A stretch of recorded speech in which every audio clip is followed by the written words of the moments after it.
What's up, Road Warriors? Welcome back to Into the Unknown. I'm glad you're back. Last time we left off, we were at July 27th. We set sail from Sebastian, Florida. We had a rough start. We ran into some heavy torrential downpours, but that didn't stop us. We've had so many attempts that were futile. Our main objective was to drive until we could not drive anymore. We got some time to make up, guys. Last we left off, we were headed off into the sunset in the rain, hoping and praying to make it past the Florida-Georgia line. Through hell or high water, here we come to Georgia. After 35 nights stranded in South Florida after our initial maiden voyage, was Black Beauty up to the challenge, or was she just driving us straight into yet another shitstorm? Find out on this episode of Into the Unknown. Hey, I'm Annie, and I just did the unthinkable. I quit my job as a firefighter paramedic, sold everything I own, and bought a house on wheels. Join me as we travel the world on adventures with Annie into the unknown.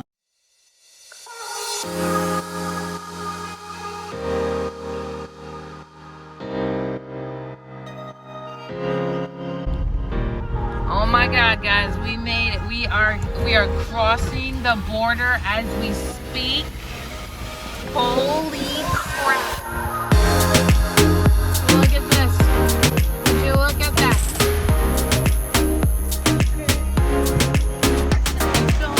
We're in Georgia, but you guys are still in Florida. Want to go to Florida, Georgia?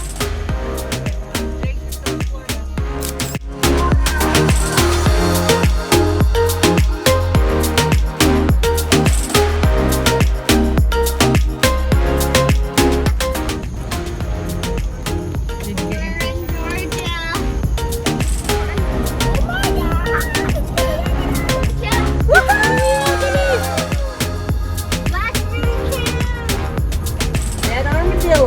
Welcome us to Georgia.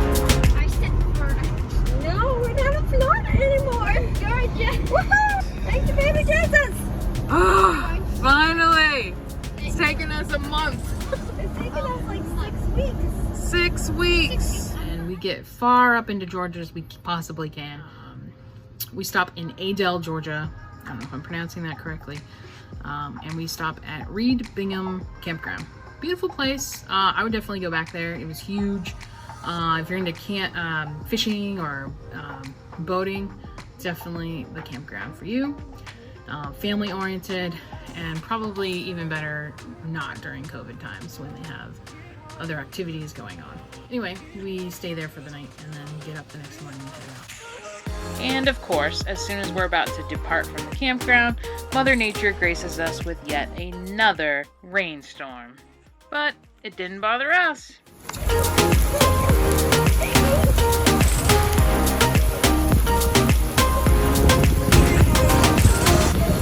He's done lost his mind.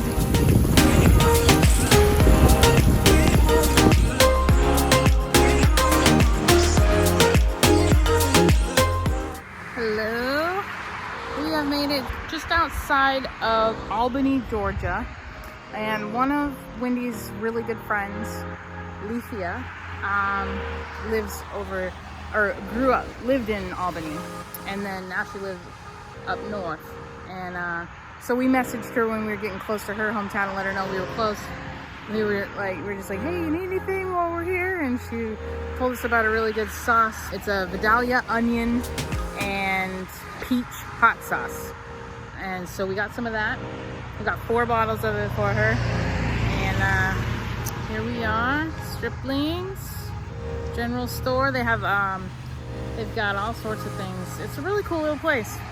Lots of pickled items and jams and jellies and honeys, and then they have bacon and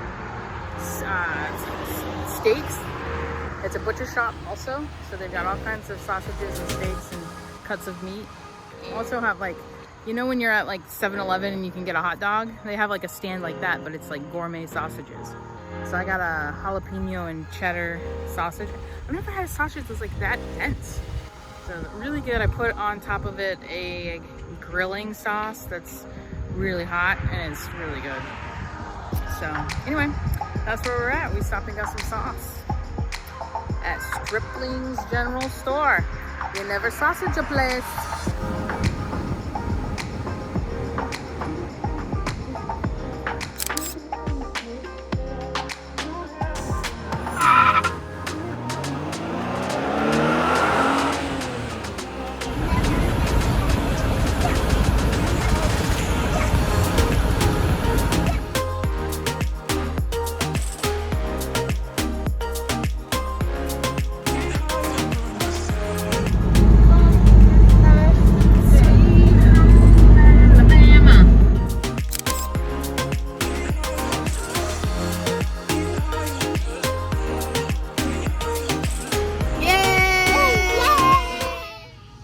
Get into Alabama, and I'm like, we just need to push through Alabama. Like, we can't stay in Alabama. I mean, look, I do not belong in Alabama. I will get shot or hung in Alabama.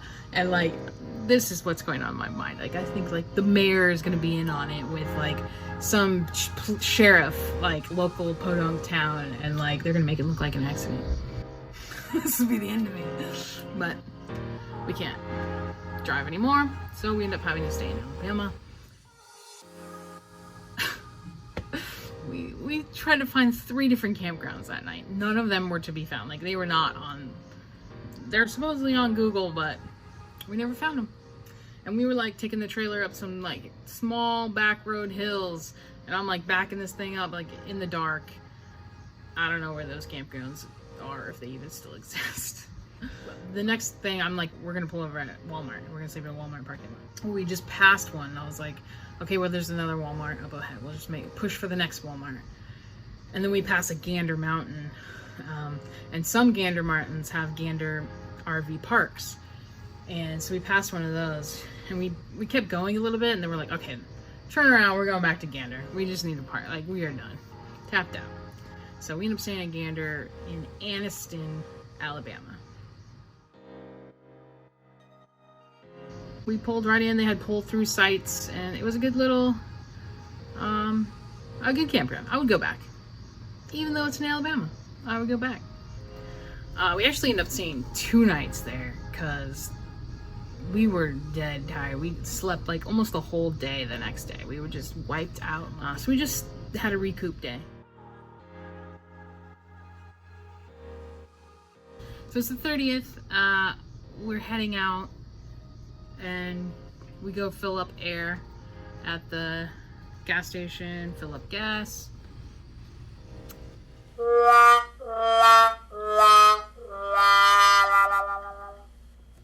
Low air on that back tire.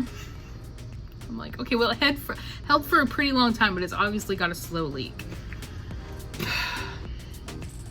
So, look up the shop. We actually find one that's literally across the street.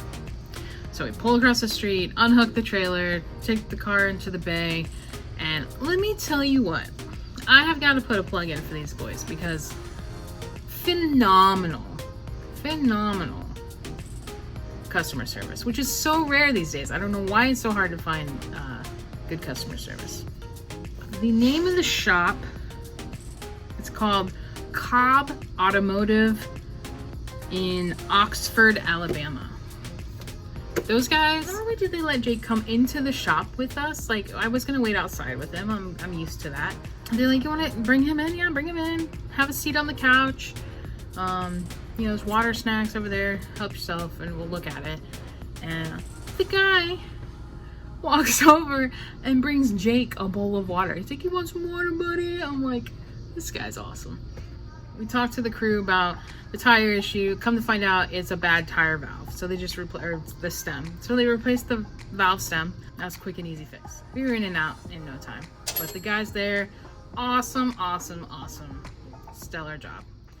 So I'm the co-pilot, and further up the road, I see on the map there's a town called Rainbow City, Alabama. I don't know about you, but I've definitely got to see this place. So right along Highway 77, right in front of the Rainbow City Industrial Complex, there is an amazing 32-foot rainbow sculpture. This thing was fabulous. It even had gold at the end of the rainbow, and under the chunk of gold was a geocache with the treasure. And of course, we had a field day, taking lots of selfies in front of the rainbow. And of course, we had to show off some gay pride.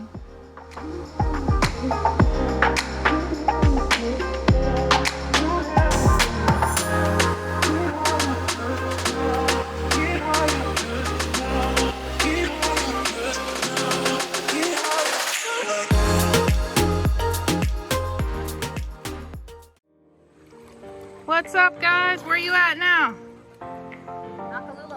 Nakalula Falls. Which is not much of a falls, but We just haven't gotten to it. It's gorgeous. we did go on the bridge, suspension bridge, and we're all hot and sweaty, so we're cooling off and refreshing in the creek. And I'm about to, but Jake's sitting at the moment. Jake even got in. All right.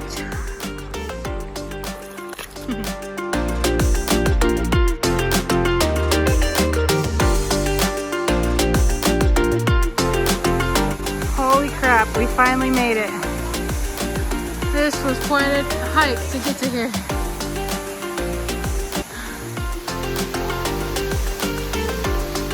Worth it. We did it.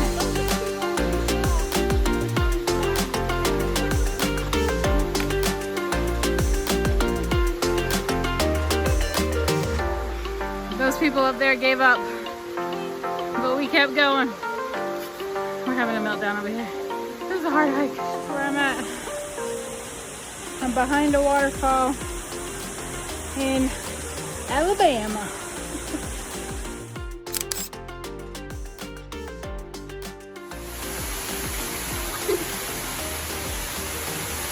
They made it into the waterfall.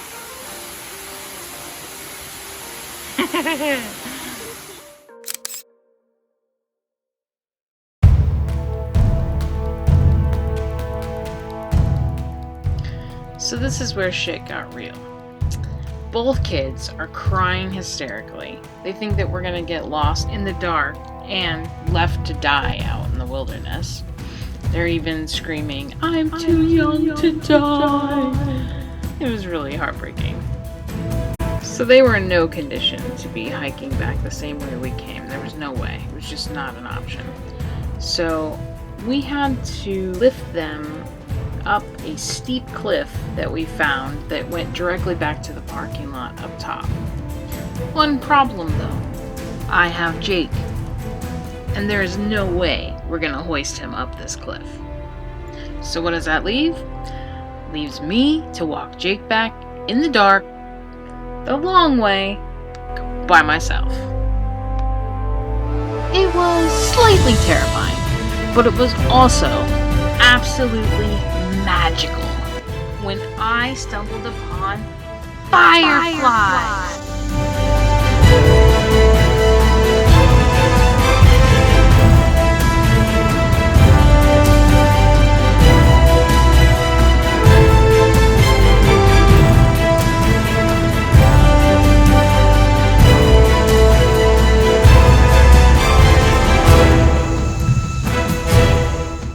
But the magic was quickly lost as I was getting tired and Jake was absolutely exhausted. If you listen carefully, you can hear him panting here.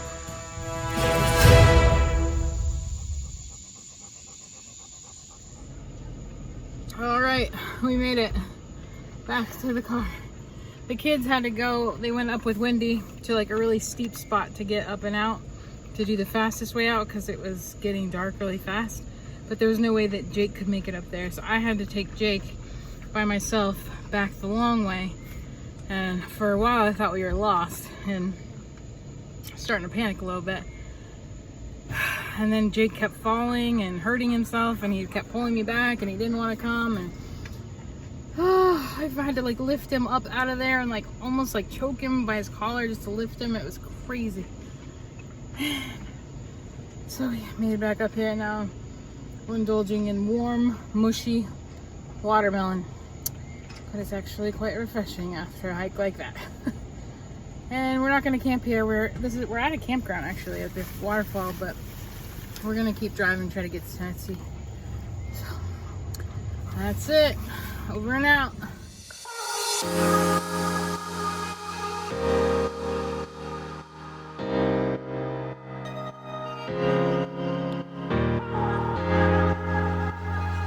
And that we did. In the middle of the night, we rolled into Tennessee. Woohoo!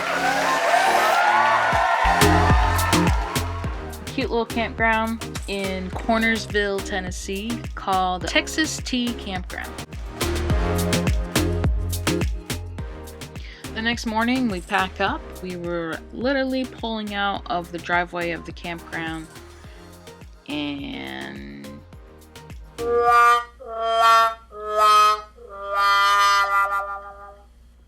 are you freaking kidding me? Oh my god. What in the world happens next? What more could possibly go wrong for these guys? Do they make it to Missouri, or are they stranded again due to car trouble? Find out on the next episode of Into the Unknown.